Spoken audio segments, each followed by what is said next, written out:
नुकत्याच झालेल्या जिल्हा परिषद निवडणुकीनंतर आता परभणी महानगरपालिकेची निवडणूक रणधुमाळी सुरू झाली आहे। पुढच्या महिन्यात होणाऱ्या निवडणुकीसाठी राष्ट्रवादीने मोर्चेबांधणीला सुरुवात केली। आज शहरातील सर्व पदाधिकाऱ्यांची बैठक पार पडली। यावेळी भाजप सेना काँग्रेसला मी ग्रामीण भागातून हद्दपार केलं, आता शहरातूनही त्यांना हद्दपार करा असे आवाहन राष्ट्रवादीचे आमदार तथा जिल्हाध्यक्ष बाबाजानी दुर्राणी यांनी केलं।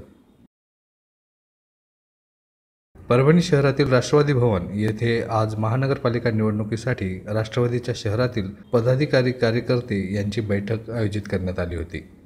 या बैठकीला आमदार तथा जिल्हाध्यक्ष बाबाजानी दुर्राणी, आमदार विजय भांबळे, महापौर संगीता वडकर, गटनेते प्रताप भैया देशमुख, महिला जिल्हाध्यक्षा भावना नखाते आदींची उपस्थिती होती।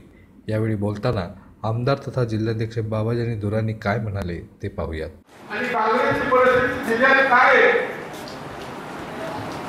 जिल्ह्यात काँग्रेसची परिस्थिती काय, शिवसेनेची परिस्थिती काय, भारतीय जनता पक्षाची परिस्थिती काय, हे नगरपालिका आणि जिल्हा परिषद दोन्ही निवडणुकीमध्ये तुम्हाला स्पष्ट झालं। आणि आता सुद्धा महापालिकेमध्ये आपल्याला राष्ट्रवादी काँग्रेस पक्ष